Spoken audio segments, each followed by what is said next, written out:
अगर आप बहुत टाइम से डीएसए के क्वेश्चन सॉल्व करने का ट्राई कर रहे हैं, आप डीएसए के सारे कॉन्सेप्ट पढ़ लेते हैं लेकिन उसके बाद भी उसको सॉल्व नहीं कर पाते हैं, तो आप ये सारे कुछ मिस्टेक्स कर रहे होंगे। सबसे पहला है कि आप डायरेक्टली अपने ब्रेन में डीएसए के क्वेश्चन सॉल्व करने का ट्राई करते हैं, जो कि बहुत ज़्यादा गलत है। आपको क्या करना है, आपको एक कॉपी पेन लेना है, वहाँ पे अपने क्वेश्चन को लिख के उसको विजुलाइज करने का ट्राई करना है। अगर लिंक लिस्ट के क्वेश्चन है तो उसमें आपको सारे एलिमेंट्स बना के देखना है वो किससे कनेक्ट हो रहे हैं। उसके बाद आपको एक ड्राई रन विजुअलाइजेशन करना है कि ये क्वेश्चन एक्चुअली में बोल क्या रहा है। उसके बाद आपको अपना कोड लिखना है और कोड आपको फिलहाल के लिए अपनी कॉपी में ही लिखना है और उसको ड्राई रन करके देखना है कि आपसे कुछ एज केसेस मिस ना हो जाए। और आप जब ड्राई रन करेंगे तो आपको पता चलेगा कि हम लोग का ये यहाँ से यहाँ जा रहे हैं, मीन्स हम लोग के कोड में क्या मिस्टेक्स हो रहे हैं। जब भी आप कोई नया प्रॉब्लम सॉल्व करने जाते हैं और दिखता है कि वो क्वेश्चन बहुत ज़्यादा हार्ड है, तो आप क्या करते हैं, आप जाके कोई ट्यूटोरियल देख लेते हैं, एडिटोरियल देख लेते हैं। तो आप लोगों को वहाँ पे क्या करना है, सबसे पहले तो ये देखना है कि आपको वो कॉन्सेप्ट पता है या नहीं पता जिससे वो क्वेश्चन सॉल्व होने वाला है। अगर वो कॉन्सेप्ट नहीं पता तो आपको पहले जाके अपने कॉन्सेप्ट क्लियर करने हैं, उसके बाद वापस वो क्वेश्चन में आना है। डायरेक्ट आप अगर एडिटोरियल या ट्यूटोरियल देखेंगे तो आपको ये प्रॉब्लम होगा कि आपको लगेगा कि आपको सारी चीज़ें समझ में आ रही हैं, लेकिन जब आप उसको खुद से सॉल्व करने जाएंगे तो वो जो ओवर कॉन्फिडेंस है जो आपको ट्यूटोरियल से मिला है वो वहाँ पे पूरा ख़त्म हो जाएगा। क्योंकि आप जब सिर्फ देखेंगे एडिटोरियल को तो आपको लगेगा कि हाँ ये ऐसा हो रहा है, यहाँ से ये हो रहा है, तो आपको लगेगा कि सारी चीज़ें अच्छे से समझ में आ रही हैं, लेकिन खुद से सॉल्व करने जाएंगे तो वो क्लियर नहीं हो पाएगा। तो सबसे पहले आपको डिटेल में जानना है कि वो क्वेश्चन बोल क्या रहा है, जिसके लिए आपको एटलीस्ट हाफ एन आवर उस पर बैठना पड़ेगा। उसके बाद अगर आप कोई ट्यूटोरियल या एडिटोरियल देखते हैं तो आपको बेनिफिट मिलेगा, क्योंकि आपको अपने गैप्स पता चलेंगे कि यहाँ पे मैं नहीं सोच पाया और यहाँ पे नहीं हूँ। अब जब आप एडिटोरियल या ट्यूटोरियल देख चुके हैं तो उसके बाद उसको डायरेक्टली कोड को नहीं लिखना है।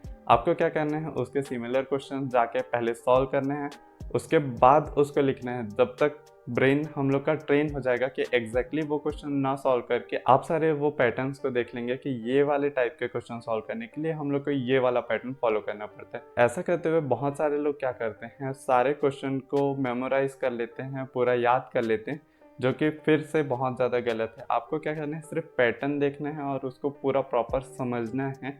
आप अगर क्वेश्चन को रट लेंगे और थोड़ा सा भी चेंजेस होगा क्वेश्चन में तो आप वो सॉल्व नहीं कर पाएंगे। तो इस केसेस में हम लोग को ऐसा करना है कि हम लोग के सारे सेम पैटर्न के क्वेश्चन पहले सॉल्व कर लेने, जिससे आपको बेटर अंडरस्टैंडिंग हो जाए कि ये वाले पैटर्न के क्वेश्चन हम लोग कैसे सॉल्व कर सकते हैं। लीड कोड में जनरली ऐसा होता है कि हार्ड क्वेश्चन जो होते हैं वो कॉम्बिनेशन ऑफ इजी क्वेश्चन होते हैं, जिसको एक दूसरे में मिक्स मैच करके वो लोग हार्ड क्वेश्चन बनाते हैं। वो सारे सब प्रॉब्लम्स निकालना है वो हार्ड प्रॉब्लम से जिसको आप ऑलरेडी सॉल्व कर चुके हैं या कर पाएंगे, और सारे आप सब प्रॉब्लम निकाल लेंगे। अब जब आप उसको सॉल्व करेंगे हम लोग देख लेंगे कि ये वाला सब प्रॉब्लम है जो ऐसा सॉल्व होता है, और वो सारे सब प्रॉब्लम सॉल्व हो जाएं तो उसके बाद उसको कंबाइंड में आप वो हार्ड क्वेश्चन सॉल्व करेंगे तो आपको पता चलेगा कि ये उतना भी ज़्यादा हार्ड क्वेश्चन नहीं था, बस यहाँ पे वर्ड्स का बहुत ज़्यादा अच्छा से इस्तेमाल हुआ था और ये जो हार्ड क्वेश्चन है उसको डायरेक्टली सॉल्व किया जा सकता है। आप नॉर्मली क्वेश्चन को पूरा सॉल्व कर लेते हैं और उसके बाद आगे बढ़ जाते हैं, लेकिन इस केसेस में ऐसा करना चाहिए कि आपको पहले ट्राई करना है कि जैसे आप वो क्वेश्चन को सॉल्व किए हैं तो उसको और ज़्यादा ऑप्टिमाइज किया जा सकता है या नहीं। ऐसा चेक करने के लिए सबसे पहले तो आप खुद से पहले देखें, ड्राई रन करें कि आप इसमें कुछ ऑप्टिमाइजेशन कर सकते हैं या नहीं कर सकते। अगर आपको कुछ नहीं मिल रहा है तो आप और भी लोगों के क्वेश्चन जाके देख सकते हैं कि वो लोग इसको कैसे सॉल्व किए हैं। आपको यहाँ पे लीड कोड में डायरेक्टली यहाँ पे क्लिक करने पे मिल जाएगा कि बाकी लोग ये क्वेश्चन को कैसे सॉल्व किए हैं। आप सारे के अप्रोचेस देखेंगे तो आपको वो क्वेश्चन और उस पैटर्न के क्वेश्चन सॉल्व करने के लिए और भी ज़्यादा डिफरेंट टाइप के अप्रोच मिल जाएंगे। कई लोग ऐसा करते हैं कि एक दिन बैठ जाएंगे, 4-5 घंटा डीएसए कर लेंगे, लीड कोड के क्वेश्चन सॉल्व कर लेंगे, उसके बाद उसको फिर 1-2 वीक का गैप दे देंगे, उसके बाद सॉल्व करेंगे, जिससे आपको रिपीटेड पढ़ना पड़ेगा जो भी चीज़ें है, क्योंकि डीएसए के कॉन्सेप्ट जनरली ऐसे हो जाते हैं कि भूल जाते हैं और हम लोग के ब्रेन में प्रैक्टिस करते रहना पड़ता है उसको।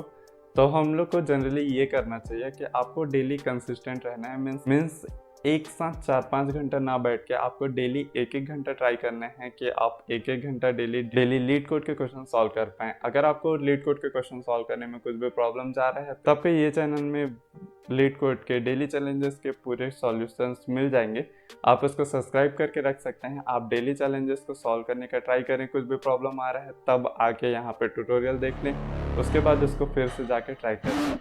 थैंक्स फॉर वॉचिंग और मिलते हैं हम लोग नेक्स्ट वीडियो में। Got a monster inside of me. You better watch out if your enemy's a road ahead of full prophecy to be the greatest beast the world has ever seen.